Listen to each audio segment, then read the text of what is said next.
Bom dia, bom dia a todas e todos. Bem-vindos à oficina de mídia da Agência Bori.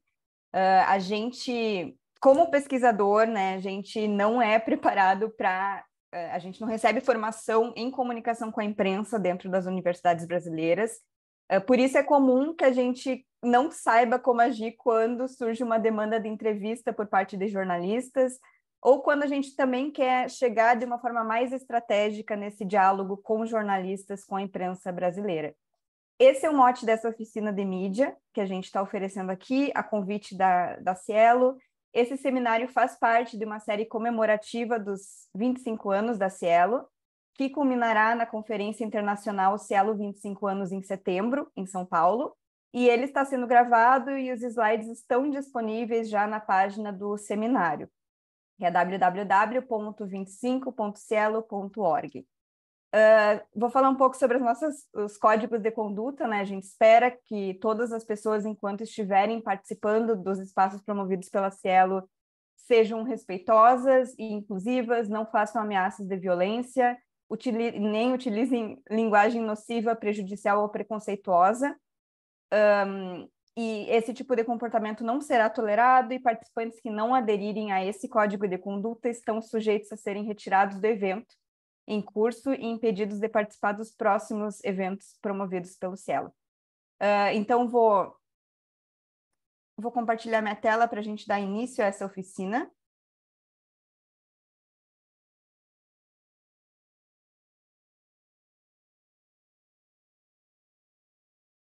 Essa oficina de mídia, então, é promovida pela Agência Bori e vai ensinar vocês algumas dicas de como falar com jornalistas. É um pequeno recorte do que a gente oferece na Bori em termos de oficina para pesquisadores, e a gente vai falar um pouco mais sobre isso daqui a pouco. E eu chamo a Ana Paula Morales, que é a nossa cofundadora e diretora executiva da Agência Bori, para começar a apresentação.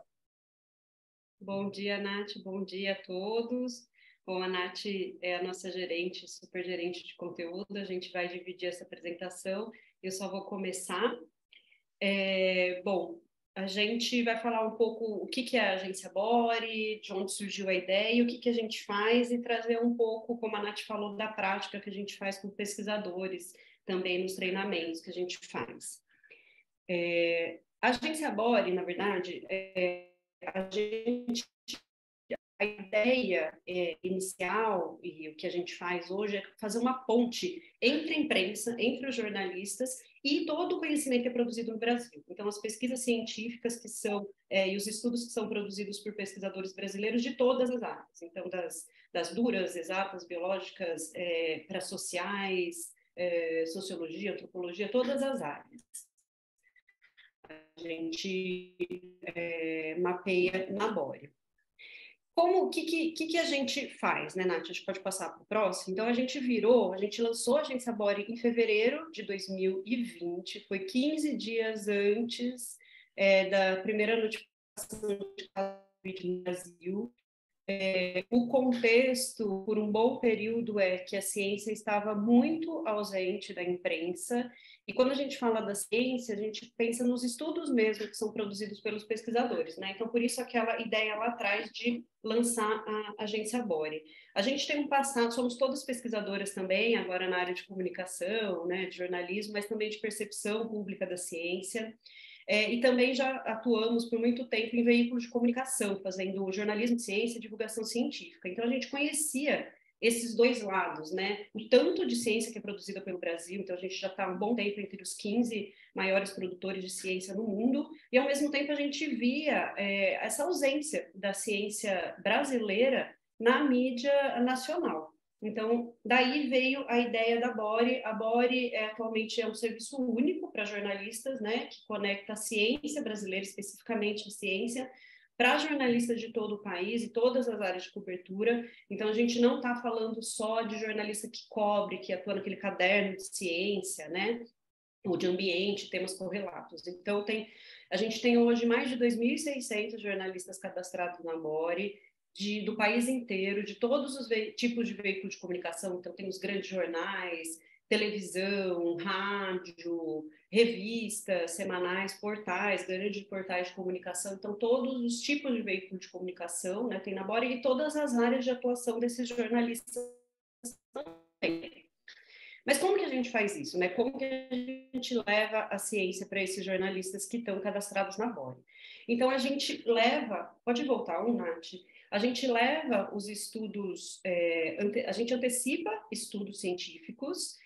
A Nath vai falar um pouco mais desses critérios e como que a gente faz isso no nosso dia a dia, mas a gente leva o estudo que ainda está inédito, que ainda não foi publicado para o jornalista. A gente explica esse estudo, então a gente não entrega só um PDF, só o paper lá. A gente explica esse estudo, a gente entrega o contato dos pesquisadores diretamente para o jornalista, para que ele possa fazer uma matéria aprofundada sobre aquele estudo, falar com o pesquisador diretamente, e a gente também faz treinamentos e imersões, tanto para jornalistas, então para apoiar, né, a cobertura jornalísticas de temas que são relacionados com ciência, então trazer as evidências científicas para os jornalistas sobre aqueles temas que eles estão trabalhando e colocar em contato com cientistas. E para os cientistas a gente faz treinamentos de comunicação com a imprensa, que é isso que a gente vai fazer hoje, é só uma parte do que a gente faz de uma forma um pouco mais aprofundada. Pode passar, Nath. Esse é um exemplo, né? Então a gente acabou virando uma vitrine da ciência brasileira de uma forma muito rápida, porque como eu falei, a gente lançou a Bora e começou a pandemia. Então a gente já tinha um monte de jornalista que estava cadastrado na Bora logo no início, e quando começou a pandemia, eles começaram a nos procurar diretamente, porque eles queriam falar com pesquisadores. Eu não sei se vocês lembram, o primeiro caso de Covid no Brasil, a notificação foi numa quarta-feira de cinzas, era carnaval, as instituições estavam fechadas, assessoria de imprensa, os jornalistas não sabiam o que falar. Muitos jornalistas que estavam cobrindo a pandemia nunca tinham falado com o pesquisador, não sabiam nem como chegar até o pesquisador, e eles começaram a nos acessar. E daí veio a ideia do banco de fontes, que é esse grande banco que a gente tem mais de 500 pesquisadores do Brasil inteiro lá, com contato direto para o jornalista entrar em contato para falar com os pesquisadores sobre os seus temas de pesquisa, né? Então, a gente começou antecipando o estudo e o banco de fontes já foi uma demanda muito rápida dos jornalistas, né, que a gente criou em função dessa demanda, e na sequência esses workshops, esses treinamentos, tanto para jornalistas quanto para cientistas, que a gente viu que não era suficiente só colocar em contato, né, então só antecipar o estudo e disponibilizar para o jornalista o contato desses pesquisadores. Como a Nath bem falou no começo, a gente como pesquisador, a gente não é formado, a gente não tem nenhum treinamento para disseminar as nossas pesquisas para um público mais amplo, né? Eu sou biomédica de formação, eu fiz mestrado em farmacologia, então era uma pesquisadora de bancada que passei a atuar com comunicação de ciência, fiz pós-graduação em jornalismo científico e desde então trabalho com isso. Então eu sei muito bem como que é a formação de um pesquisador e pelo menos na minha passou muito longe essa questão da divulgação, de como divulgar para um público mais amplo. Então aí é um exemplo dessa área fechada que o jornalista tem acesso, ele consegue ver os estudos que estão antecipados. Alguém perguntou se travou, tá tudo ok? Tá. Eles têm acesso a esses estudos antecipados e no final tem essa ficha técnica do lado que tem o contato direto do pesquisador e o próprio artigo para que o jornalista tenha acesso e possa ler antes de trabalhar na sua matéria. Bom, mas por que a gente bate tanto nessa tecla, né, da necessidade de divulgar a ciência de uma forma mais ampla? O que a gente quer fazer é levar a ciência para a população brasileira, e a gente faz isso por meio da imprensa, que é um canal super poderoso, e segundo diversas pesquisas de percepção pública da ciência, é a principal forma que os brasileiros usam, né, para se informar sobre ciência. Então, televisão ainda é muito forte, mesmo na internet, quando a gente pensa em internet, as pessoas acabam tendo acesso em conteúdo científico por meio de veículos de comunicação, então é muito importante e muito poderoso, né? E pensando na ciência em si, esse primeiro ponto, né, que a ciência só existe se for comunicada, tem uma citação de um físico britânico, que é o John Simon. Ele era físico e também divulgador de ciência, que ele falava que assim, a comunicação é o princípio basilar da ciência, então a ciência só existe se ela for comunicada.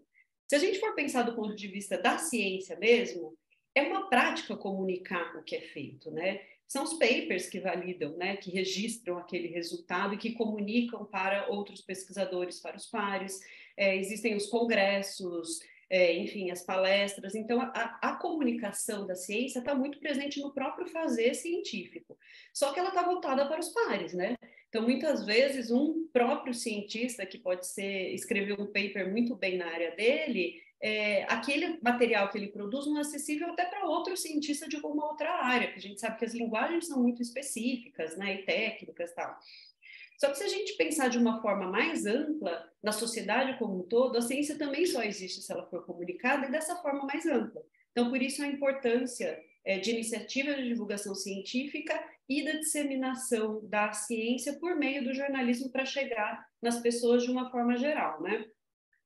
Então, por outro lado, o jornalismo não é muito próximo da ciência. A dinâmica dessas duas instituições, né, a ciência e o jornalismo, elas são muito diferentes, né? A gente sabe que a ciência leva tempo para ser feita, os estudos levam tempo, então até chegar num paper, num resultado científico, às vezes são anos. Enquanto o jornalismo, se for pensar no jornalismo diário, ele sempre está com aquela na pressa, né, da informação. Com a internet, então, tudo ficou ainda muito mais rápido. Então, não temos muitos jornalistas especializados em ciência no Brasil, na verdade, pelo contrário, temos pouquíssimos, se for pensar em quem trabalha com ciência diretamente, e outros jornalistas também têm pouco contato com cientistas de uma forma geral.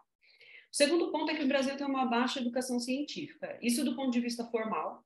Então, a ciência que a gente aprende na escola, ela é muito falha. A gente está no ranking do PISA, que é aquela avaliação da OCDE internacional, que avalia 70 e poucos países no mundo inteiro, em algumas habilidades, e ciência é uma delas, a gente está lá embaixo no ranking. Na média geral, a gente só está na frente da Indonésia, entre meninos e meninas de 15 anos. Então, isso do ponto de vista formal, a gente sabe que os laboratórios de ciência são pouquíssimos, segundo o último censo da educação, né, do país, só 1 em cada 10 escolas tem um laboratório de ciência. A gente sabe que a maioria estão em escolas privadas e mesmo assim nem sempre tem todos os elementos, os materiais para que sejam usados pelos professores. E do ponto de vista menos informal, né, da educação da população como um todo, a gente sabe que a ciência está longe do país. Também, né, passou pouco na escola, mas saindo dela também.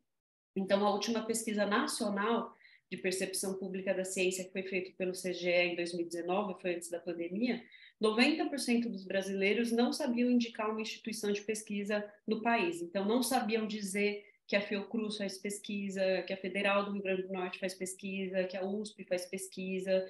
Então, mesmo que as pessoas tenham uma universidade no teu bairro, na tua cidade ou na tua região, elas não sabiam dizer que aquela instituição produz ciência, né? Terceiro ponto, que a gente tem passado, né, mais recentemente, mas não é uma coisa super nova, que é o negacionismo, principalmente científico, né? E também que é um reflexo do desconhecimento. Então, a gente tem vários movimentos que ficaram super fortes na pandemia, né, principalmente o anti-vax, mas a gente já tinha outros antes e que continuam, de terraplanismo e outras coisas, né, que a gente achou que a gente não teria que ficar lutando contra. Então, assim, não basta só passar a informação, tem também que bater nessa tecla, reforçar até que ela vire verdade, mesmo ela sendo a priori, porque a gente tem também que ficar combatendo notícias falsas e crenças, né, em coisas falsas. E o último ponto é também um retorno para a própria pesquisa, né? Então, não é só uma questão de altruísmo, de vamos levar o conhecimento para a população, uma visão iluminista da coisa. Existe um retorno nesse sentido. Então, a gente tem casos, por exemplo, de estudos que a gente divulgou e pelo fato de ter sido amplamente divulgado na imprensa, o pesquisador já relatou que outros grupos de pesquisa tiveram acesso àquela pesquisa e foram feitas parcerias de pesquisa, tanto nacional quanto internacional, porque não necessariamente é um grupo de pesquisa que está lendo o journal, né, que o paper foi publicado, às vezes é de uma área, é de uma outra área, mas que está estudando o mesmo assunto, então é possível fazer parceria. Então, é uma forma de dar visibilidade para a pesquisa e trazer frutos para as pesquisas. Financiamento também é muito importante, porque principalmente lá fora valoriza-se muito essa divulgação mais ampla da pesquisa. Então, muitos grants, né, internacionais para pesquisa científica consideram o quanto o pesquisador é engajado na divulgação da sua pesquisa, e não digo que todo pesquisador tem que ter um blog ou ser divulgador científico, mas o fato dele dar entrevistas sobre o seu estudo e sua área de pesquisa conta muito também.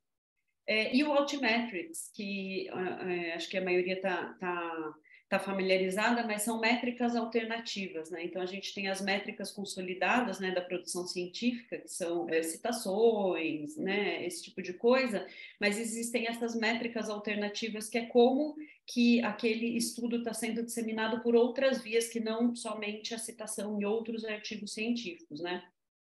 Se puder passar, Nath, a gente tem um exemplo bastante recente, que teve um estudo que foi publicado agora em março deste ano.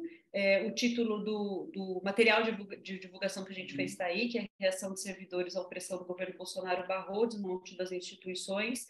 Foi um paper que a gente mapeou por via da parceria que a gente tem com o Cielo e da parceria com a Revista Brasileira de Ciência Política. Então, a gente mapeou esse estudo quando ele estava em processo de publicação, a gente divulgou para a imprensa, ele teve uma repercussão bastante grande e, inclusive, virou, depois de algum tempo, editorial, depois de alguns dias, editorial no Estadão, devido, né, tamanha repercussão que ele teve. E pode passar, Nath, a gente falando de Altmetrics, ele alcançou 73 pontos pelo próprio Altmetrics, tá? Se a gente pegar nesse gráfico maior, dentro daquela edição da Revista Brasileira de Ciência Política, ele disparou em termos de Altmetrics, mas não só dentro daquela edição ou da própria revista, né? Esse estudo, a imagem, a Gabriela Lota, é um tweet que ela fez, ela é autora, ela é pesquisadora da GVASP, é o tweet que ela fez, e pode passar, Nath, ele não só teve uma grande repercussão dentro da edição, mas nessa parte destacada em roxo são informações do Altmetrics, né? Então, ele está no top 5% de todos os melhores resultados mapeados pelo Altmetrics, foi um dos maiores pontuadores dessa fonte, e está no 97 lá no percentil, né? De estudos da mesma idade, né? E daí dá para ver uma distribuição geográfica, né? Que não ficou restrita ao Brasil, tivemos outros países que também repercutiram, e até uma divisão do público, né? Se dá para ver que teve divulgação por comunicadores, jornalistas de ciência, por cientistas e a maioria pelo público em geral. Então, isso dá uma dimensão do alcance, né, que essa divulgação ganha e leva o resultado para o público, porque eu acho que, em última instância, né, todo pesquisador quer que o resultado da sua pesquisa chegue na população e que ela seja usada pela população, inclusive, né? Então, em última instância, é isso que todo mundo quer. Então, a divulgação e o jornalismo podem ajudar isso de alguma forma. Esse é um vídeo, ele é curtinho, ele é sobre... Antes da gente lançar a Bora, a gente fez algumas pesquisas, tá? Que elas nos ajudaram. A gente fez uma pesquisa online, tanto com cientistas como jornalistas. Ela foi grande, essa online. A gente teve 2.000 e poucas respostas de jornalistas, de cientistas, desculpa, de quase todo o país, e de 160 e poucos jornalistas também. Essa pesquisa foi muito importante para a gente definir, primeiro para validar a nossa hipótese do que uma agência que conectasse o jornalismo e a ciência era importante no país, né? A gente já tinha essa percepção, mas a gente queria validar com os principais atores, né? E as nossas comunidades, né, de cientistas e jornalistas. e também para definir um pouco da nossa estrutura, modelo operacional. Aquela pesquisa foi muito importante. Mas antes disso, a gente fez uma entrevista com alguns dos principais jornalistas de ciência que tinha na época, isso foi em 2019, no país, para ouvir deles, né, como que eles faziam para fazer o trabalho deles, né, que eles cobriam ciência especificamente. É um texto curto, mas ele ilustra muito bem e a gente vai rodar.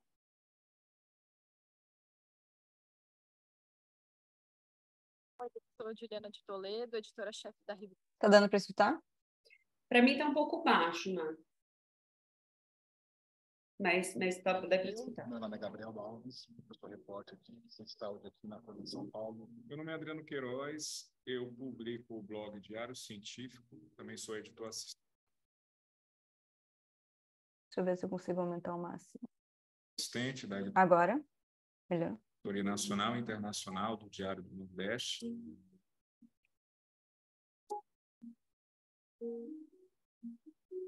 Curiosamente, para um repórter brasileiro, é mais fácil acompanhar a produção acadêmica americana, por exemplo, do que a nacional. Fora do Brasil, existe um poço de divulgação científica das próprias universidades, né?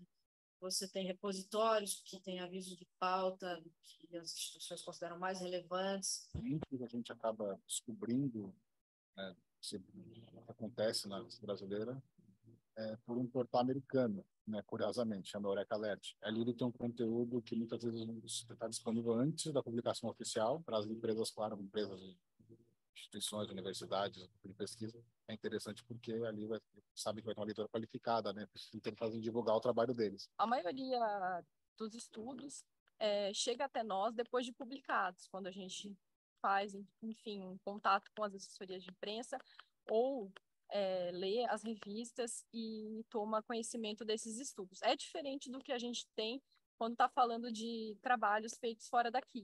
Muitos deles chegam até nós com alguns dias de antecedência, a gente tem acesso ao material e consegue produzir reportagens de forma embargada, né? E aqui no Brasil, você fica meio às cegas, assim, ou você faz uma busca muito ativa pelas pautas, né, entra em contato diretamente com os pesquisadores e tudo mais, ou essas pautas acabam chegando por meio de empresas, né? Por exemplo, quando alguma pesquisa científica encontra uma aplicação na indústria, isso acaba sendo divulgado de forma mais intensiva. E é triste falar que às vezes é mais fácil falar com alguém da NASA do que com um pesquisador da USP ou da UFRJ.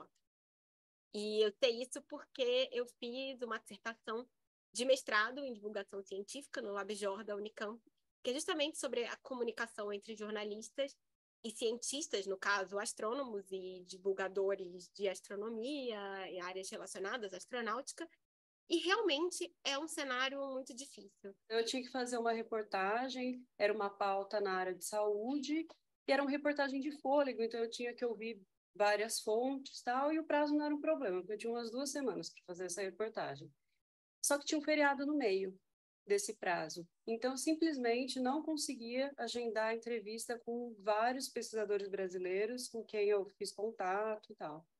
Daí o prazo foi apertando, eu peguei e mandei e-mail para um pesquisador britânico que trabalhava na área, que trabalha na área, e para um relator da ONU sobre assuntos de saúde. Os dois me responderam rapidamente, eu acabei entrevistando os dois por telefone no mesmo dia. Então, ou seja, para fazer uma matéria científica na área da saúde aqui no Brasil, foi mais fácil eu falar com pesquisadores estrangeiros do que com os nossos pesquisadores, né? And I did report 2 years ago on the Zika outbreak. For that, I contacted the Brazilian researchers as I thought that they will be the ones that know best about what was going on back at that time. I found it very difficult because everybody was telling me to refer to a big organization, and there were many other organizations that belong to this organization. It was very difficult to understand how it was organized, where should contact, how to get the information. I found it very difficult. No, there was very few information in English. Ao contrário do exterior, que tem um fomento grande à comunicação com o público, ao Science Outreach, no Brasil eu acho que não se tem muito essa preocupação, muito não parte nem dos cientistas, até das próprias instituições, que, claro, tem muita coisa para gastar o pouquíssimo de verba que recebe, Então, eu entendo que a divulgação científica não seja uma prioridade. Mas as universidades, nos seus sites e outras instituições públicas ainda estão muito preocupadas em questões institucionais e divulgam muito pouco a pesquisa que produzem. A gente não sabe o que é que elas estão fazendo, a gente não sabe o que é que os cientistas, os nossos pesquisadores estão produzindo, porque, às vezes, os sites das instituições de ensino superior, por exemplo, estão divulgando calendário, agenda, eventos sociais da instituição. Muitas vezes os pesquisadores me procuram falando, quero divulgar a minha pesquisa, ela é de impacto, me ajuda, você pode escrever sobre isso? Eu também participo de diversos grupos de WhatsApp, de Facebook. Eu tento ver o que de repente eles estão produzindo e converso no paralelo para escrever alguma coisa. E a maior dificuldade, o maior desafio para quem está começando na área é exatamente descobrir como achar a ciência que está sendo feita aqui no Brasil. Onde é que estão esses artigos novos? Onde é que está sendo descoberta mesmo coisa nova? Onde é que isso está sendo divulgado? Porque quando você está começando na área, você não tem aquela rede de fontes de contatos de pessoas que te passam coisas bacanas, e se você tem um Eureka Alert aqui no Brasil, você pelo menos tem por onde começar. A gente poderia ter um Eureka Alert brasileiro, com os melhores estudos, as melhores publicações brasileiras, enfim, um canal que fosse realmente eficiente e que selecionasse o que é de mais relevante na ciência no Brasil. Bom, então é isso, né? Tirando dessa conversa que a gente teve com os jornalistas, ficou claro que era preciso ter um espaço que concentrasse a ciência nacional para esses jornalistas, porque é muito difícil eles acompanharem o que está acontecendo e ter contato com os pesquisadores, e que é muito importante ter material inédito. Eles frisaram muito a importância do Eureka Alert, que é uma plataforma que a gente se inspirou muito para lançar a Bori, e que é da AAAS, que seria a SBPC, né, norte-americana. Eles já têm esse tipo de ferramenta, e eles começaram com as revistas que eles publicam, né, e acabou sendo um pouco mais amplo, mas a ciência brasileira acaba sendo diluída lá no meio, e por isso os jornalistas brasileiros, inclusive, que usam aquela plataforma, acabam reportando muita coisa de fora. Então a gente criou a Bori, dada essa demanda, chegou nesse formato, e agora a Nath vai falar um pouco dessa relação mais especificamente, né, com os jornalistas, né, e a dinâmica do jornalismo no Brasil. Obrigada, Ana. Então, essa ideia, assim, eu acho que o primeiro passo que a gente tem que ter quando a gente fala em como se comunicar com jornalistas, como chegar em jornalistas e divulgar sua pesquisa para jornalistas, é entender esse cenário do que é o jornalismo hoje em dia, de quais são os veículos de comunicação que a gente pode acionar, e entender também que o jornalismo ele tem uma diversidade muito grande. Assim, a gente tem um jornalismo que acontece nos veículos tradicionais, Folha de São Paulo, Estadão, Globo News, que são veículos maiores, assim, grandes em termos de repercussão também. Mas a gente também tem um jornalismo acontecendo em outros veículos, em rádio, TV, em blogs, em jornais locais, enfim, tem uma variedade muito grande.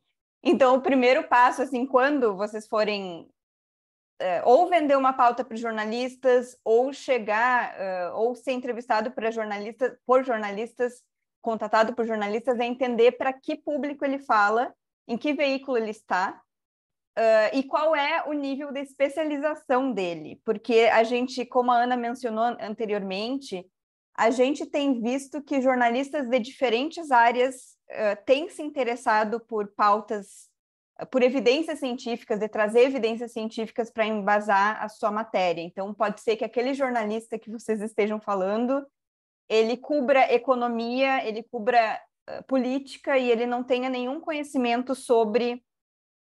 ou ele seja mais generalista, né? Ele não tenha nenhum conhecimento sobre o tema de pesquisa de vocês, mas por ser um tema que tenha uma repercussão midiática, ele queira fazer uma matéria sobre aquilo. Então, é entender quem é esse jornalista que chegou em vocês, que especialidade ele tem, se ele cobre o tema de forma constante ou não. Eu acho que tudo isso são questões que vocês têm que fazer no momento que um jornalista acessa vocês, para entender como fazer essa conversa com o jornalista, porque Por exemplo, conversar com um jornalista especializado em saúde é um repertório muito diferente do que conversar com um jornalista mais generalista que por algum motivo está cobrindo saúde naquele dia. Então, é mais para calibrar o discurso. Ana, quer falar alguma coisa? Ah, tá. Aqui. E também ter muito essa ideia, eu acho que tem que manter muito essa ideia de que o jornalista ele fala para um leitor específico. Ele está ali para interpretar a fala de vocês para aquele leitor. Então, pode ser que ele faça perguntas muito óbvias, mas que são óbvias para quem está pesquisando o tema, mas para aquele leitor que ele vai falar faça sentido. Então, tem que ter essa noção um pouco de para quem a gente está falando quando fala com esses jornalistas, né? E lembrar, como eu falei anteriormente, que o jornalismo acontece em diversos canais, assim. A gente tem essa ideia de que os grandes veículos são os veículos mais interessantes para a gente disseminar nosso estudo. Eu quero, enfim, emplacar meu estudo na Folha de São Paulo, no Fantástico, mas, ao mesmo tempo, tem jornalismo acontecendo em vários locais, em veículos independentes, muito qualificados, assim. A gente tem veículos que fazem uma cobertura ambiental, por exemplo, muito grande, ou veículos que estão trabalhando com reportagens investigativas e talvez vocês possam contribuir com alguma reportagem nesse sentido. E também veículos e blogs locais, assim. A gente tem veículos inscritos na Bori que estão no que a gente chama de desertos de notícia, né? Que são essas cidades brasileiras que não têm, que tem pouco veículo especializado em jornalismo, fazendo jornalismo de forma profissional, e às vezes falar com alguém de um blog de uma cidade do interior vai impactar muito mais gente do que tentar vender uma pauta, tentar chegar nesses veículos mais tradicionais que têm um público maior. Isso por quê? Porque a gente também, dependendo do tema, assim, o impacto que a tua pesquisa pode ter localmente pode ser muito grande, justamente porque esses tomadores de decisão, vereadores, enfim, e outros tomadores de decisão nas esferas municipais, por exemplo, podem se informar, geralmente se informam através desses portais e blogs menores, e podem ler sobre alguma decisão, sobre alguma pesquisa ali e decidir trazer essa pesquisa para o campo político, para embasar a política pública, por exemplo. Então, manter a mente muito aberta com relação a que jornalistas vocês vão conversar, assim, não ter nenhum preconceito com relação a veículo de comunicação.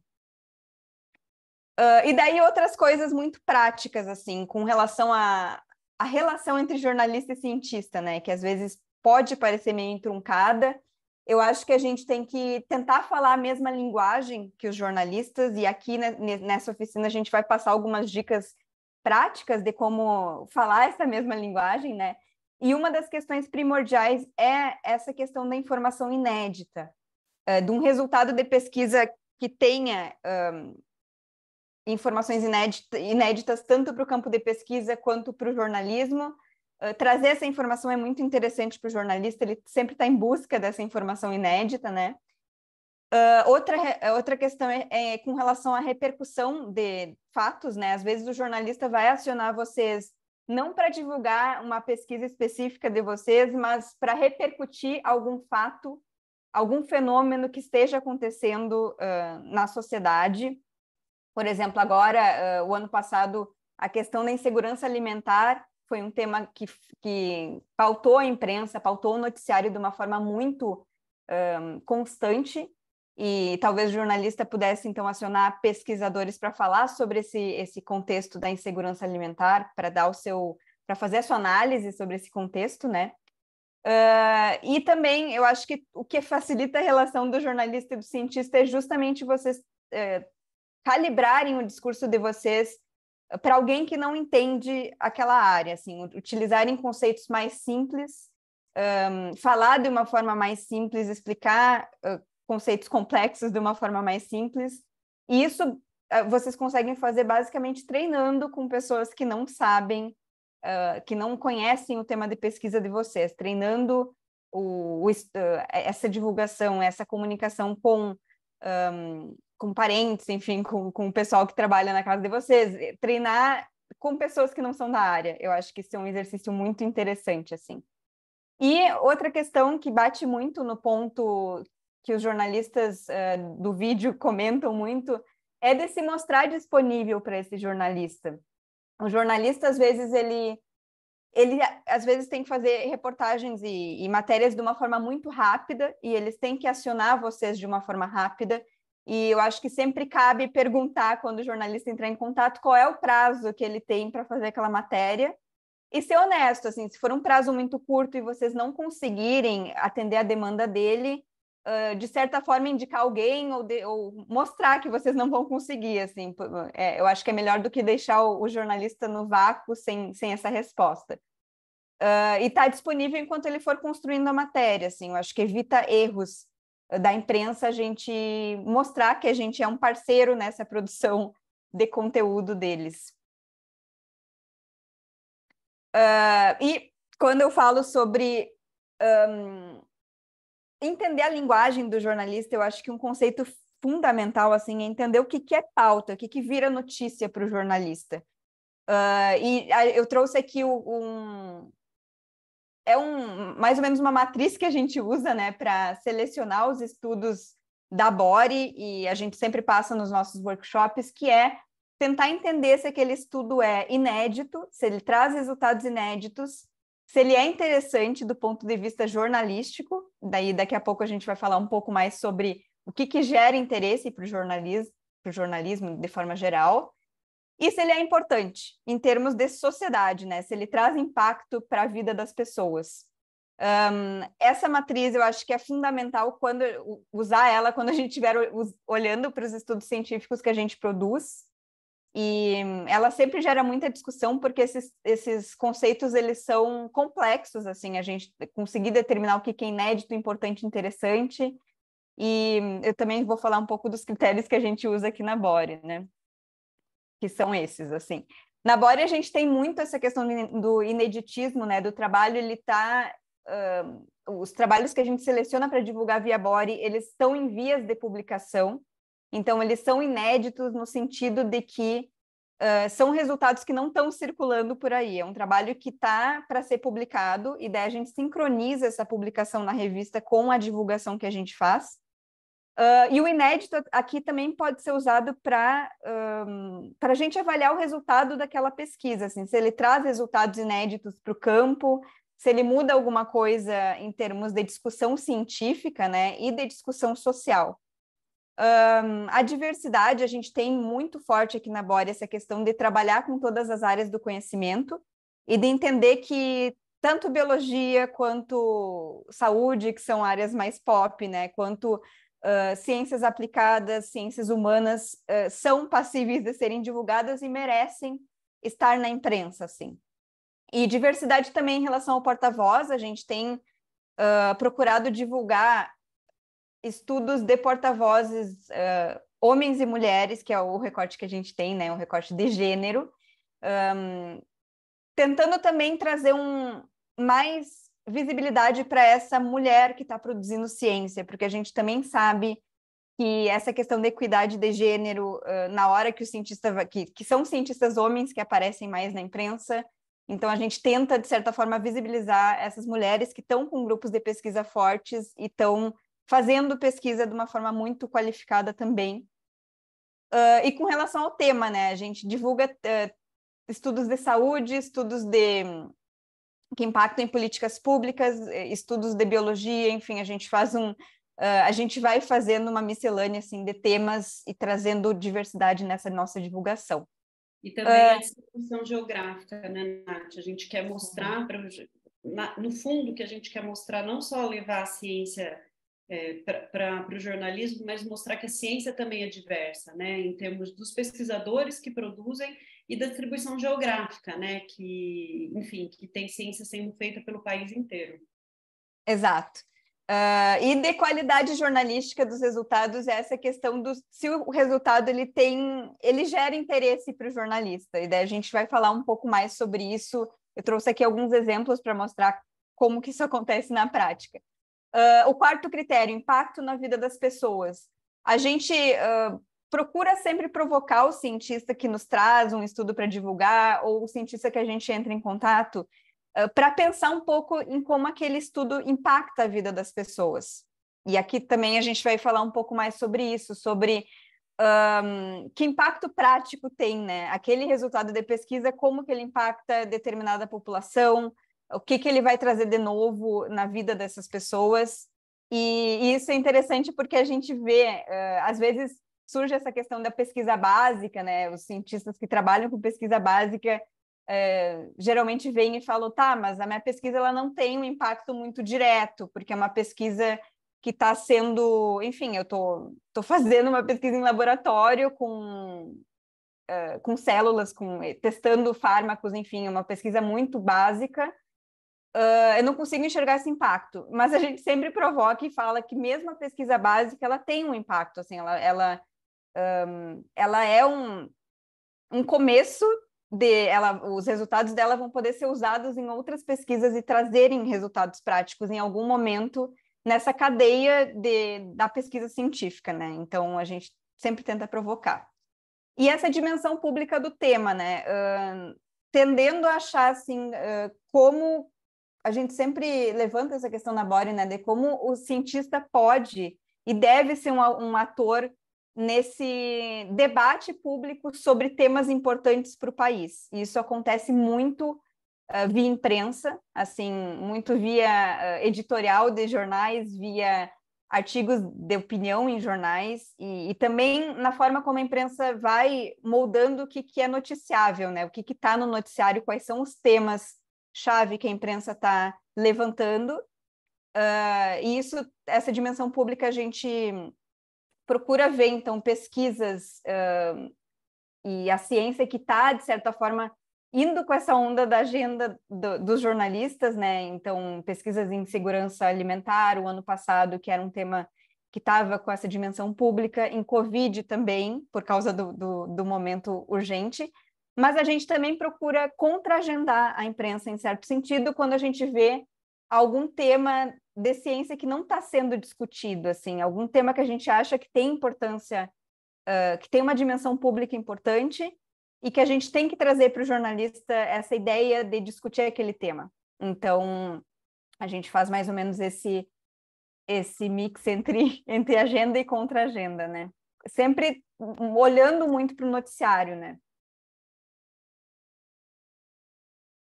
Aqui um exemplo desse olhar para o noticiário, desse olhar para a agenda pública. Esse foi um estudo que a gente selecionou para divulgar justamente quando se estava discutindo muito esse novo modelo de rotulagem de alimentos, e é um modelo que foi implementado em outubro do ano passado, né? Então, várias pesquisas, esse estudo é do IDEC, né? Várias pesquisas sobre esse modelo de rotulagem que ia ser implementado, se ele ia funcionar, se ele não ia funcionar, quais eram os problemas, justamente para trazer essa discussão para a esfera pública, né? Esse estudo especificamente ele trazia alguns problemas relacionados a esse modelo e o consumo de alimentos em crianças. Então é um tema também, quando a gente fala de crianças, também é um tema que sempre atrai a imprensa. E justamente a gente escolheu selecionar esse estudo justamente por causa dessa dimensão pública nesse momento do que estava sendo discutido, né? Outro estudo que a gente selecionou que conversa muito com essa questão de ter um resultado prático na vida das pessoas, um impacto, né, na vida das pessoas, quando a gente fala de desmatamento, é um tema muito pulsante, assim, de enxergar esse impacto prático na vida das pessoas e nas políticas públicas, né? E esse estudo, ele traz um quê, assim, que o jornalismo gosta muito, né? Que é de romper com essa lógica tradicional do que deveria acontecer. Por exemplo, aqui, essa ideia de que os incêndios florestais, eles aumentaram após o Código Florestal, o novo Código Florestal, é algo que rompe com a lógica do que deveria acontecer, né? Do Código Florestal ser algo positivo no sentido de coibir desmatamento, coibir incêndios florestais causados por pessoas, né? Por humanos. Então, Isso rompe com a estrutura, isso rompe com o que estava acontecendo, então é notícia para o jornalismo. Acabou sendo selecionado pela Bori para a gente pautar a imprensa com relação a esse tema. Aqui, então, a gente sempre apresenta esse resuminho, assim, porque essa ideia da gente conseguir enxergar o que é pauta e o que não é pauta é algo muito complexo, que a gente vai fazendo a partir da nossa experiência com jornalistas, né? Então, a gente tenta passar um pouco esses conceitos, essas ideias para pesquisadores, de entender o que é pauta e o que não é pauta. A pauta, ela sempre vai ter essa informação nova, essa história a ser contada. O jornalismo gosta muito de personagens e de uma história para contar. E passa muito por esse interesse público, de dimensão do tema, de importância do tema de ser discutido de forma ampla pela sociedade, mas também do interesse do público, né? E daí não é à toa que as pautas que a gente divulga de saúde, por exemplo, tem uma repercussão enorme, porque saúde é um tema, um assunto de interesse do público. O público quer saber como se alimentar melhor, enfim, como que a saúde, como que os hábitos que a gente tem impactam na nossa saúde enquanto indivíduos e temas desse gênero, então tem muito interesse do público. E o que não é pauta, né? Isso também é sempre polêmico trazer, porque às vezes a gente tem exceções, mas no geral, estudos que trazem já, que fazem uma revisão e que corroboram resultados que já foram apresentados, não se transformam em pauta.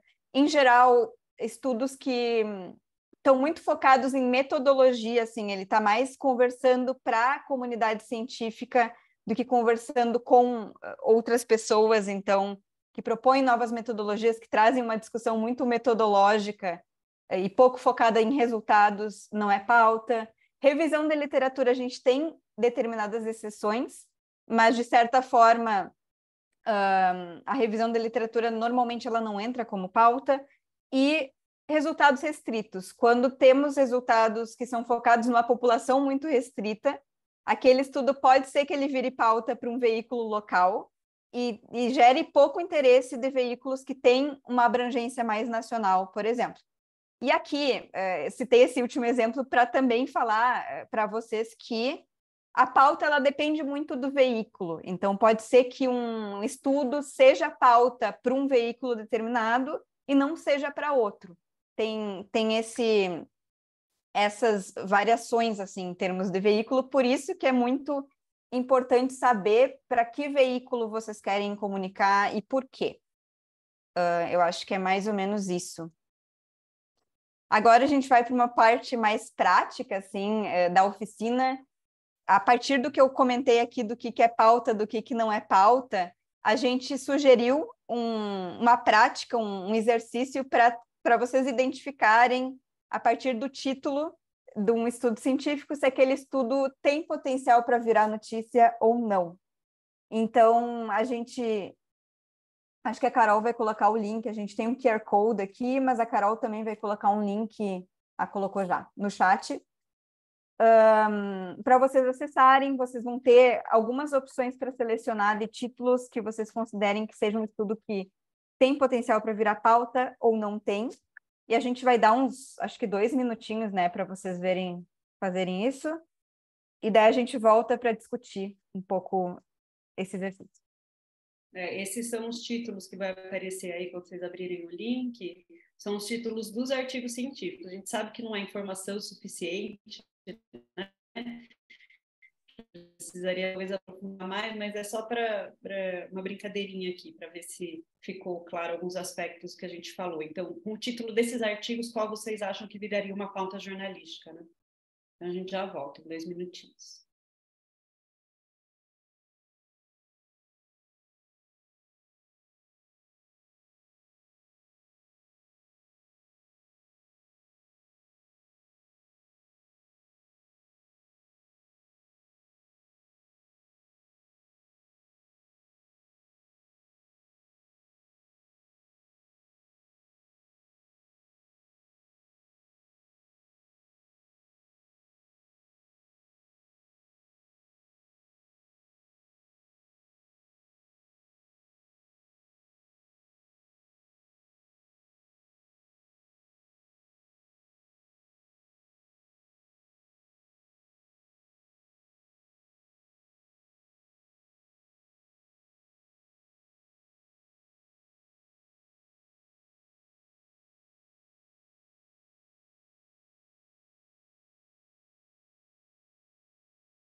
Vamos voltar? Que deu 2.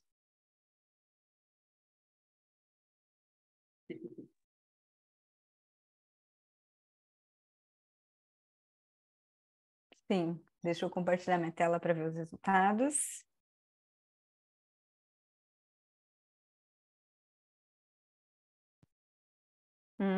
Interessante. Bem, a maioria escolheu a liderança feminina na agenda sustentável, que era o primeiro título. Depois, o segundo lugar foi para exposição de cargas e carga das principais fatores de risco. O terceiro, e daí, enfim, os outros 2 receberam 2 votos cada um e tiveram, enfim, menos votos. Vocês conseguem ver a minha tela, né? Que eu troquei. Sim, agora colocar na apresentação.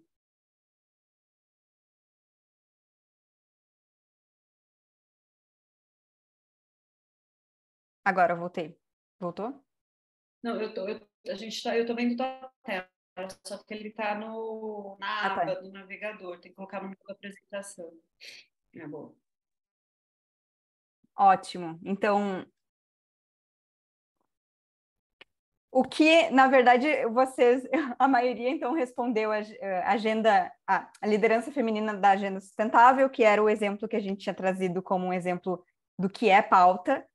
E o segundo lugar também, a exposição e carga dos fatores de risco. Então, deu super certo esse exercício, vocês estão super afiados para entender o que é pauta. E agora a gente vai falar um pouco por que esses 2 estudos são pauta e por que os outros 2 não são.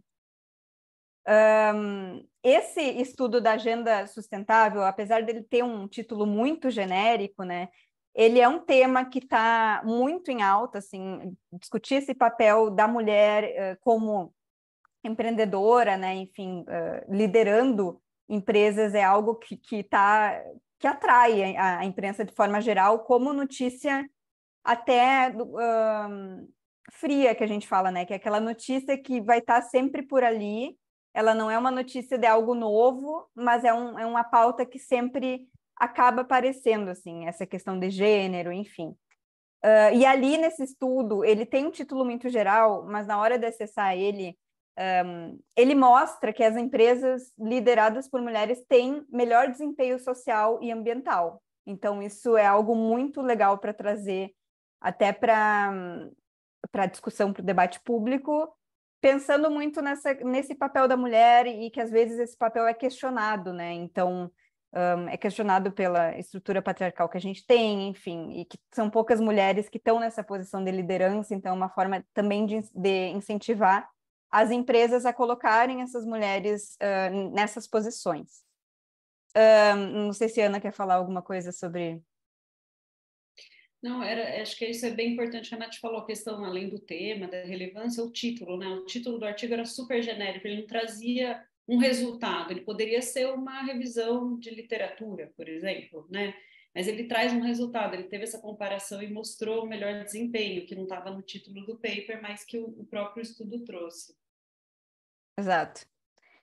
E outra questão, e o outro estudo, então, que recebeu menos votos, mas que também é super importante para o jornalismo, de uma forma geral, era um estudo que tinha um recorte global, assim, ele trazia dados do Brasil todo, então ele analisava a população brasileira, os fatores de risco de doenças não transmissíveis, e mostrava que o câncer e diabetes eram as doenças não transmissíveis que tinham tido um agravamento em 3 décadas. Então, isso já traz muita coisa interessante para o jornalismo, que, primeiro, é esse recorte nacional, então é um estudo que possivelmente atrai jornalistas de veículos que têm esse alcance nacional, então seria um estudo super divulgável pela Folha de São Paulo, pela Globo, enfim, por outros veículos que têm esse alcance nacional. E também traz um recorte longitudinal, né? Essas 3 décadas de acompanhamento, e mostra uma tendência de agravamento que é super interessante também, porque já mostra assim, o que é uma questão muito séria e que é preciso pensar em políticas públicas para mudar esse cenário. E essas doenças, elas são muito invisibilizadas, assim, quando a gente pensa em doenças não transmissíveis, como são doenças crônicas, né? A gente fala muito pouco sobre elas e a gente tem um impacto muito grande delas nos serviços de saúde, enfim, em termos econômicos também. Só um comentário aqui. A Adriana comentou no chat que o título desse segundo não era de fácil entendimento, e com razão, né? Ele era mais explicativo, né? Um estudo de 30 anos, tal período, tal do que, mas não trazia no título do paper o resultado, então a gente cavoca. Por isso que é importante, assim, a nossa equipe é formada por pessoas experientes em jornalismo científico, então a gente consegue cavocar um paper para encontrar nele o resultado, né? Porque às vezes, enfim, tem vários resultados, um estudo pode ter vários resultados, e o que dele pode ser mais relevante ou chamar mais a atenção da imprensa, né? Então, a gente vai trazer exemplos, nem sempre o principal resultado do paper ou para a ciência ou para aquela área é o que é mais relevante para a imprensa. E outra coisa que é importante, a Nath falou dessa abrangência nacional, que é super importante, e também que esse próprio estudo, eu não sei esse especificamente, mas a gente já teve exemplos de estudos de abrangência nacional que poderiam ser desdobrados em pautas regionais se o pesquisador conseguir falar sobre aqueles dados, por exemplo, em relação a um estado especificamente. Então, por exemplo, um veículo regional pode falar que, olha, isso é o geral, né, que o fator de risco para câncer e diabetes se agrava no Brasil. Mas na região norte, tal, entendeu? Então poderia ter, porque a gente sabe, né, que os resultados dos estudos são assim, então a gente consegue desdobrar, eu digo a gente, no geral, assim, né, o pesquisador pode desdobrar para veículos locais também. Bem, agora a gente vai falar um pouco sobre como falar da sua pesquisa usando alguns macetes do jornalismo. Acho que Ana pode começar. Isso aqui é só uma visão geral, porque a gente está falando lá no começo, né? Como pesquisador é formado para comunicar a ciência para pares, então a gente tem os modelos muito consagrados aí, né, do modelo acadêmico. Então, um paper científico, um projeto de uma pesquisa. Geralmente a gente parte do geral, né? Você fala introdução, estado da arte, daí você vai falando o que você quer, qual que é a pergunta, como que você vai responder, materiais e métodos, você chega no resultado, depois você abre de novo para discussão e reinsere, né, nesse contexto maior de onde saiu a pergunta de pesquisa e o modelo metodológico e tal. Então, esse é um modelo consagrado na comunicação entre pares. Na imprensa, esse formato é bem diferente, né? Então, é o que se chama de pirâmide invertida no sentido da importância da informação, que é um formato jornalístico que a gente usa nos nossos textos de divulgação, mas também que a imprensa, de uma forma geral, usa. Então, o abre, como vocês viram, né, no exemplo das manchetes agora, traz o principal resultado, é o título do material jornalístico. Num paper, é aquele título genérico,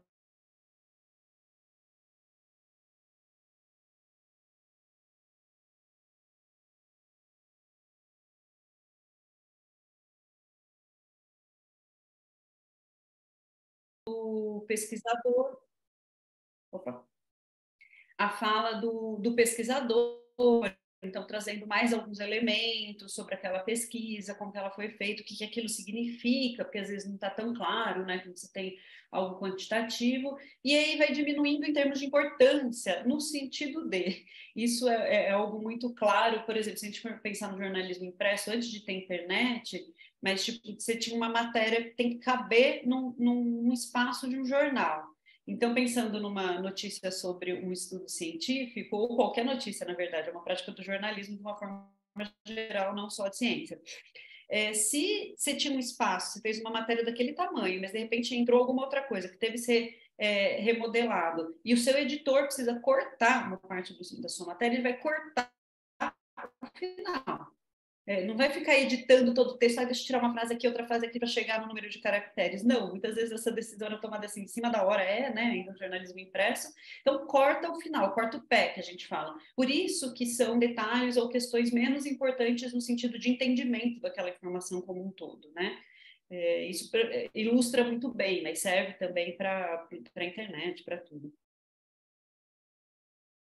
Isso em termos de texto, né? Daí a Nath vai falar agora sobre o que a gente traz no texto que a gente faz para explicar para o jornalista aquele estudo, né? Exato. A gente criou um formato de texto, um modelo textual na Body, que ele está muito focado nessa pirâmide invertida, né? Em como comunicar aquele estudo para o jornalista de uma forma mais rápida e, enfim, mais interessante para ele, né? Mais atrativa. Por isso é um texto que parte desse principal resultado. Qual é o principal resultado dessa pesquisa? É a primeira questão que a gente faz para o pesquisador que a gente entra em contato, ou para o pesquisador que traz algum estudo para a gente. Ele precisa ter bem claro que quando ele for falar para um jornalista, ele tem que chegar com o principal resultado para atrair o jornalista. Depois a gente fala um pouco de quem fez, quem são as universidades envolvidas, muito com essa ideia de trazer visibilidade para a instituição brasileira, né, para as instituições brasileiras. Como o estudo foi feito? Essas duas primeiras perguntas estão no primeiro parágrafo, que é o que a gente chama de lead, assim, quem fez, o que foi o resultado e quem fez. Como o estudo foi feito é algo da metodologia que a gente traz no segundo e terceiro parágrafos, que traz um pouco de metodologia, mas é uma coisa muito resumida, é uma coisa de usar, falar o método que os cientistas utilizaram para fazer aquele estudo, mas em uma frase, assim, nada muito aprofundado, até porque o jornalista ele não vai querer saber detalhes de metodologia, às vezes ele não vai nem entender essa informação mais granular, assim, então a gente traz o geral, e daí depois, se o jornalista tiver alguma dúvida em relação à metodologia, ele vai pedir explicações para o cientista a partir da entrevista com ele. No final, a gente coloca qual é o impacto da vida na vida das pessoas. Às vezes, a gente vai trazer também um exemplo muito em que a gente trouxe esse impacto logo para o início, né? Porque isso é importante, o jornalista saber qual é o impacto na vida das pessoas, por que ele vai escolher aquela pauta. Às vezes a gente traz isso no título, às vezes no primeiro parágrafo. E o quinto ponto, que é quais são os próximos passos. Muito entendendo que a gente também tem essa missão de sensibilizar o jornalista para entender que a ciência é um processo, que aquele estudo que a gente divulga, ele é apenas um recorte feito numa cadeia um processo científico que enfim, não termina com aquele paper, ele vai continuar, aquele grupo de pesquisa vai continuar pesquisando o tema, quais são os próximos passos, é justamente para colocar um pouco desse processo da ciência dentro daquele texto que a gente faz, né? Aqui, então, a gente vai fazer uma outra prática com vocês, que é, a partir dessa estrutura de 5 perguntas e de foco no resultado, né, no resultado científico, a gente trouxe um resumo, aqui um estudo com o seu abstract para vocês lerem rapidamente e tentarem coletar, assim, o que vocês escolheriam para colocar nesse formato de pirâmide invertida, assim, quais são os elementos que vocês colocariam. Eu coloquei o QR Code aqui, daqui a pouco eu volto para aquele slide do abstract para vocês lerem. E aqui vocês podem acessar o QR Code, está ali no chat também. Para escolher, a gente fez, então, uma série de leads, né, de títulos que a gente colocaria nessa matéria, feita a partir desse estudo, para vocês escolherem qual que vocês consideram mais interessantes, qual que vocês acham que realmente, esse título tem título de matéria jornalística. Assim, eu acho que vocês pegam, então, o link no chat, eu vou deixar aqui essa tela, e a gente, para vocês conseguirem ler o estudo, né, a gente vai dar, acho que 5 minutos, tá bom, Ana? Acho que sim, porque, assim, não é uma questão de certo e errado, tá? Então, não precisa ficar achando informação no resumo, mas qual seria a melhor, né, como a Nath falou, melhor título jornalístico para referente a esse estudo. Eu acho que uns 3, mas não sei, 3, não sei. Tá, 3 minutos. O link tá no chat, gente. Aqui sim.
Bem, gente, completamos 3 minutos. Deixa eu dar uma olhada aqui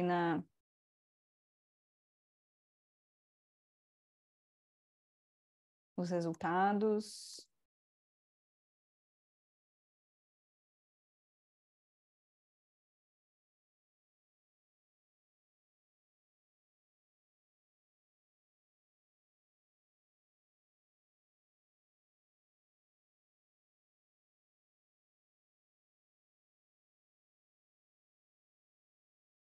Bem, temos 3 opções, então. A primeira é com maior votos. Interessante. A primeira com maior votos é: com o aquecimento dos oceanos, recifes e corais brasileiros podem ser tomados por algas. E vocês conseguem enxergar minha tela na apresentação? Sim, sim. E daí a gente vai ver que foi realmente, quando a gente divulgou esse estudo, foi esse título que a gente deu para a divulgação. Porque, assim, era um estudo... E daí aqui a gente vê que a gente selecionou não necessariamente o resultado da pesquisa para colocar como manchete, como título, né? Mas sim o impacto que aquela pesquisa tinha na vida das pessoas. Porque era uma pesquisa que o resultado era as interações tróficas, o regime da alimentação dos peixes vai mudar por causa do aquecimento global, e a gente chegou no entendimento com o pesquisador que era mais interessante mostrar o que aquilo trazia de impacto para a vida das pessoas, justamente para o turismo e para os pescadores locais daquelas regiões.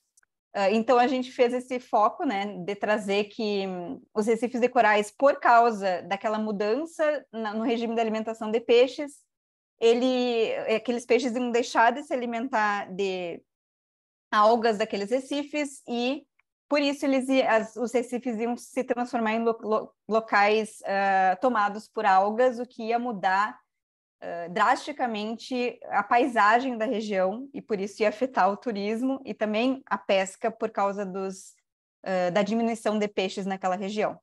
Então, é mais ou menos isso que a gente fez. É interessante também dizer que a gente sempre faz esse trabalho de chegar no que é mais interessante, falando com o cientista, né, batendo com o cientista. A gente sempre faz esse texto a 4 mãos, eu digo, e esse foi um caso clássico, assim, de como a gente moldou esse texto e esse foco a partir da conversa com o cientista, né, que também entendeu por que a gente queria puxar esse gancho, né. Eu acho que a gente já está a gente está com um tempo muito curto. A gente tinha preparado de falar sobre entrevistas, mas a gente vai pular e deixar isso como spoiler. Caso vocês queiram contratar os serviços da Body para treinar cientistas das instituições de vocês, a gente fica aberto para conversar, e daí a gente traz essa prática de entrevista de uma forma muito mais elaborada. A gente faz simulações de entrevistas, né? É uma dinâmica muito interessante. Ana, quer falar algo? Não, a gente faz treinamentos abertos esporádicos, né? Pelo menos uns 4, sei lá, por ano, pela Body mesmo, para os jornalistas, para os cientistas que estão no nosso banco de fontes. Então, porque é uma contrapartida também, né? E também uma necessidade, porque a gente viu que aquilo que eu comentei antes, né? Não adianta só o cientista estar aberto e muito legal, né, se cadastrar para entrar no banco de fontes, e a hora que o jornalista entrar em contato para fazer uma entrevista, ele não saber o que fazer. Então, a gente oferece para esses jornalistas o banco de fontes, mas a gente também tem feito por demanda de instituições, né, ou de grupos de pesquisas, especificamente, às vezes até interinstitucionais, tal. Então, em áreas específicas, sei lá, ambiental, de educação, uma coisa assim. Então, e daí essas dinâmicas, como aqui tem muita gente participando, não dá para a gente interagir individualmente, a gente fez esses quizzes, né, online, que era o que dá para fazer. Mas nessas dinâmicas a gente coloca o pessoal para conversar entre si, a gente divide em grupos, a gente treina para dar uma entrevista, traz as questões importantes e faz algum tipo de treinamento, só para vocês saberem mais ou menos, tá?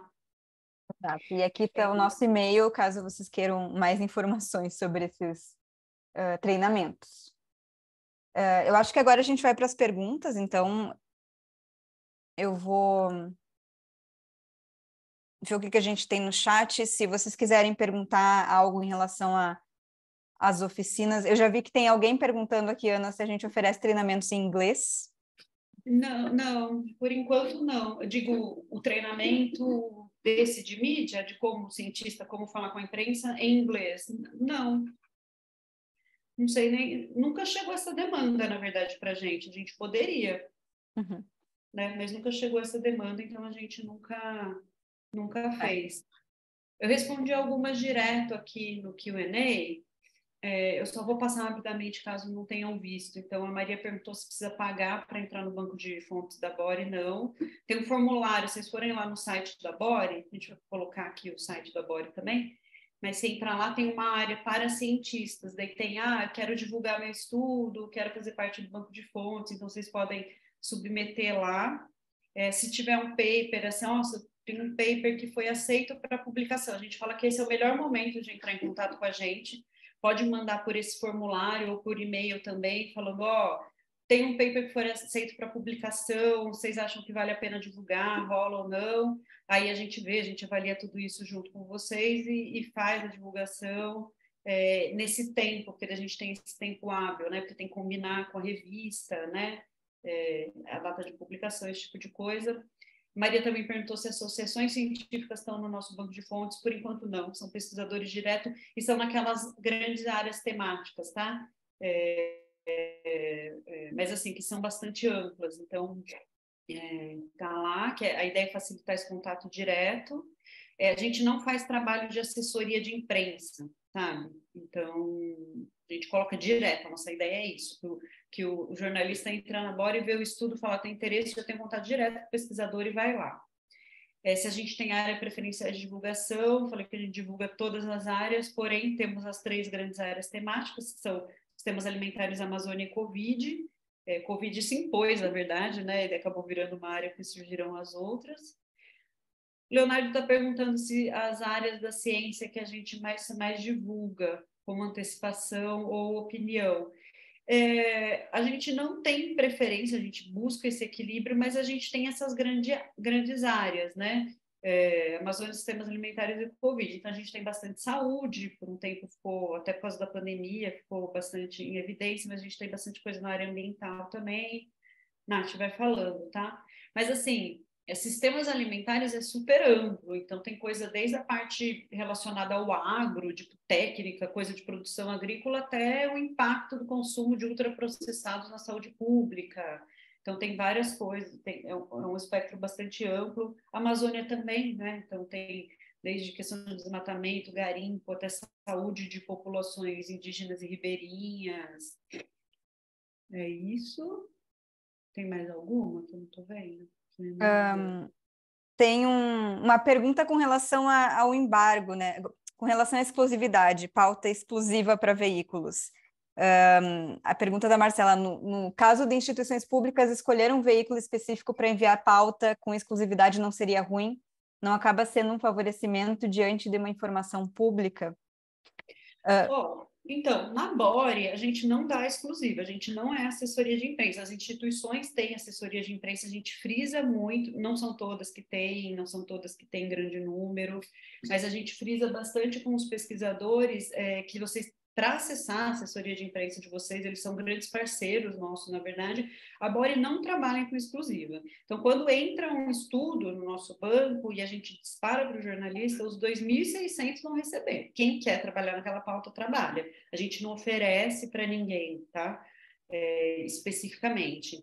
E daí eu não sei, respondendo se no caso de instituição pública, no caso de uma assessoria de imprensa for lá oferecer exclusiva para um veículo, eu não vejo um grande problema, porque eu acho que assim, a real tem que divulgar. Se a outra opção é não divulgar, eu tenho a opção de dar uma exclusiva ou não divulgar, eu acho que é melhor dar uma exclusiva, porque a ideia é fazer chegar em alguém. E muitas vezes aquilo acaba sendo repercutido e tal. A nossa ideia é disseminar o máximo possível. Então, a gente não dá exclusiva, inclusive para chegar, como a Nath falou, nos chamados desertos de notícia, que são veículos que não têm que não são de abrangência nacional, mas têm uma importância regional, por exemplo, e que pode ser muito importante para algum estudo específico.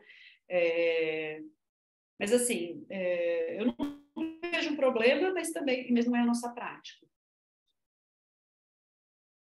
Eu estou respondendo no chat aqui, o Caio falou que é um assistente editorial de um periódico científico e falou, com relação a parcerias, a gente estabelece parcerias com revistas científicas e pode mandar um e-mail assim, para a Bore para a gente avaliar o caso, porque a gente tem um pool muito grande de parcerias e cada caso é um caso. Se o periódico é parceiro do Cielo, de alguma forma está vinculado ao Cielo, a gente tem um sistema diferente, assim, que a gente consegue acessar as informações de vocês e firmar uma parceria maior. Então, é só entrar em contato. E também já faço convite, caso tenham outros editores aqui nos assistindo, né, para mandar um e-mail para a gente, que a gente está sempre em busca de parcerias com revistas científicas, justamente por entender que é essa parceria que vai nos levar, que vai nos dá esse conteúdo e essas disseminações para a imprensa. Então, a gente está super aberto. Exato. Deixa eu ver com relação a perguntas. Não sei, Ana, se tu já respondeu todas que estavam... No Q&A estava... Outras sobre associações científicas podem estar no banco de dados, o banco de fontes, né? A gente geralmente coloca o contato do pesquisador, então se o pesquisador se ele responde diretamente, e se ele estiver associado a uma associação científica e ele responde por aquela associação, a gente pode colocar.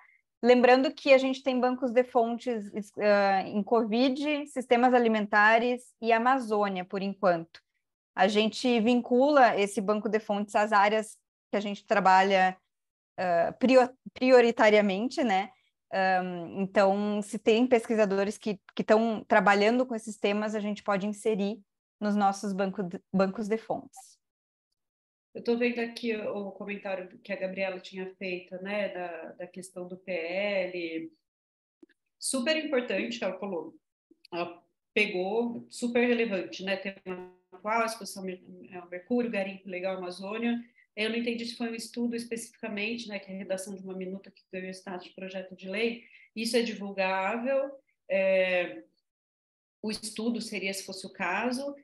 Do ponto de vista, se for uma minuta, isso não, a gente não trabalha com notícia tipo institucional, do tipo, tal grupo de pesquisa faz parte do grupo que, sei lá, que escreveu o projeto de lei e tal. Isso seria uma coisa mais institucional. Tudo que a gente divulga é baseado em estudos mesmo.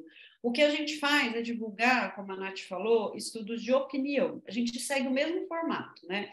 Antecipa para os jornalistas, para que eles possam reproduzir nos seus veículos de comunicação, ou, muitas vezes, aquele artigo em si de opinião não é publicado, mas os jornalistas constroem pautas sobre aquele assunto e vão procurar aquele pesquisador que escreveu o artigo para falar. Nesse caso, é super interessante, porque é um jeito da gente pautar a imprensa de assuntos relevantes, como a Gabriela trouxe, né, essa Política Nacional de Prevenção e Exposição ao Mercúrio, mas que às vezes não tem paper saindo sobre aquele tema, né, porque a gente sabe, não é toda hora que está saindo paper, assim, as coisas demoram.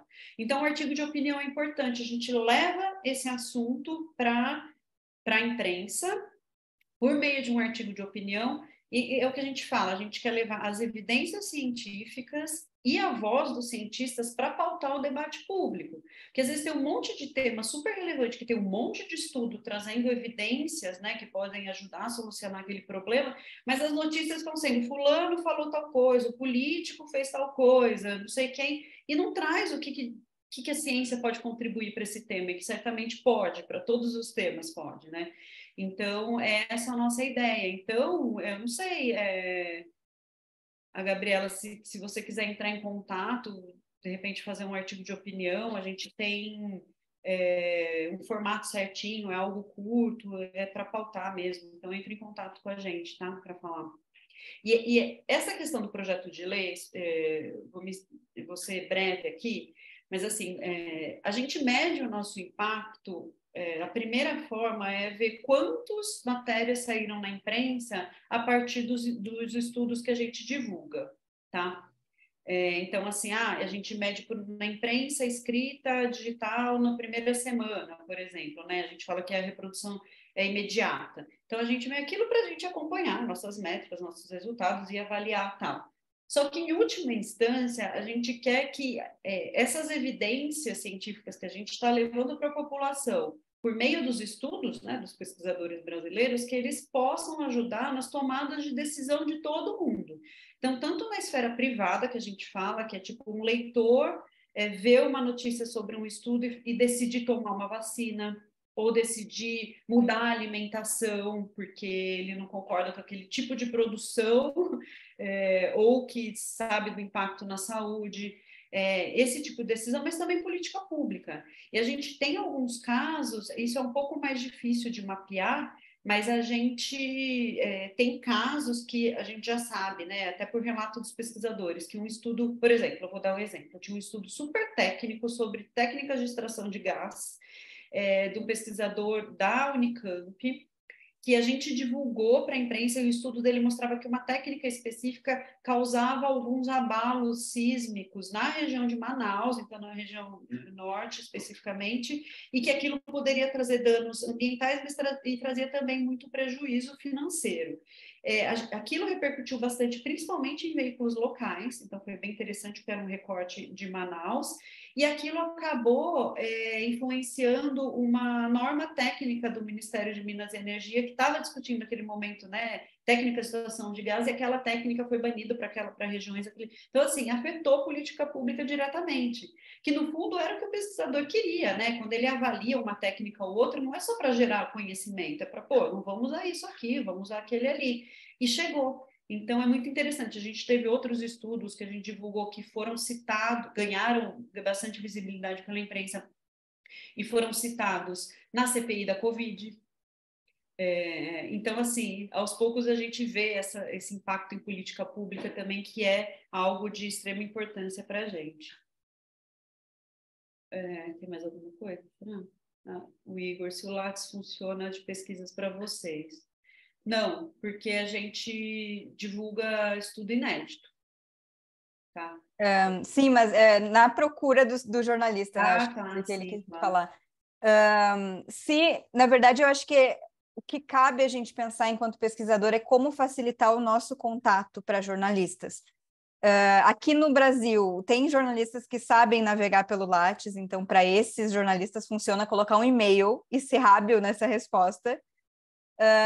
Mas também, enfim, procurar outras formas de se visibilizar. Eu acho que redes sociais é um canal muito interessante também, e muito nessa questão de se mostrar disponível e de responder rapidamente. O Igor tinha também feito uma pergunta sobre a questão de algumas incongruências e informações incorretas, às vezes, que acontecem entre jornalista e cientista. Eu acho que é uma pergunta que contempla muita gente. Assim, uma das dificuldades do cientista nesse diálogo é conseguir fazer um diálogo que seja correto, né, que tenha uma precisão, porque às vezes o jornalista ele tende a incorrer em alguns erros com relação a jargões científicos. Ali o Igor colocou a confusão entre paleontologia e arqueologia. Uma dica que a gente sempre dá é tentar facilitar, assim, essa ideia, trazer materiais de apoio para esse contato, primeiro contato com o jornalista, com os termos mais recorrentes nas áreas de vocês, os jargões, uma explicação básica do que são esses jargões, enfim, que facilite um material visual que facilite que esse jornalista consiga bater o olho e entender que existe uma diferença entre essas duas áreas, ou mesmo na conversa que vocês tiverem com eles. Outra coisa é se manter muito próximo, né? Uma das dicas é se manter disponível no WhatsApp caso o jornalista tenha alguma dúvida na hora de escrever o texto. Então, sempre dar um alô e perguntar, tá tudo bem? Tem alguma dúvida em relação ao texto? Se manter nesse lugar bem próximo do jornalista.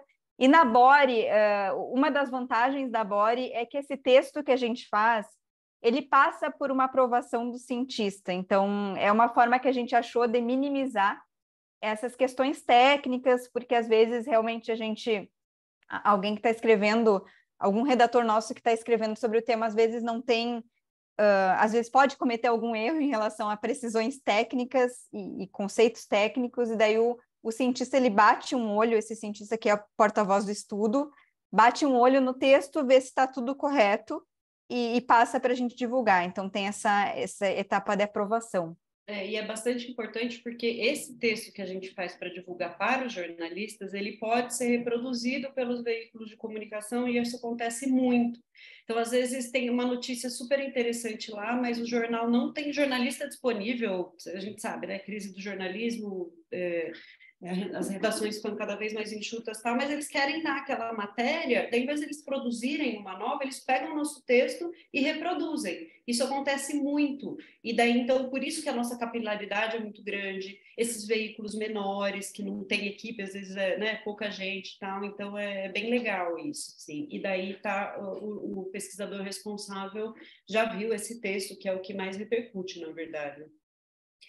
E o Robert perguntou aqui se artigos de opinião têm que ser exclusivos para a Bore ou se eles podem ser publicados em outras fontes.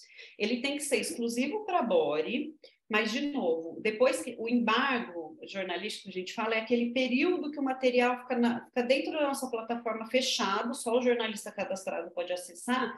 Daí, quando cai o embargo, que na verdade é o dia, pensando no artigo científico, é o dia que o artigo científico é publicado na revista, aquilo cai. Então, aquele texto nosso se torna público, que é o dia que os veículos de comunicação podem replicar o nosso texto ou a sua matéria que foi feita em cima daquele estudo. Para o artigo de opinião é a mesma coisa. Então, ele tem que ser exclusivo da Bore, mas no dia que cai o embargo, que daí pode ser combinada, né? Outros veículos também podem repercutir. Então, por exemplo, quero colocar no portal da minha instituição, estou falando aqui com a assessoria de imprensa. Eles vão poder colocar no dia que cai o embargo da Bore, tá?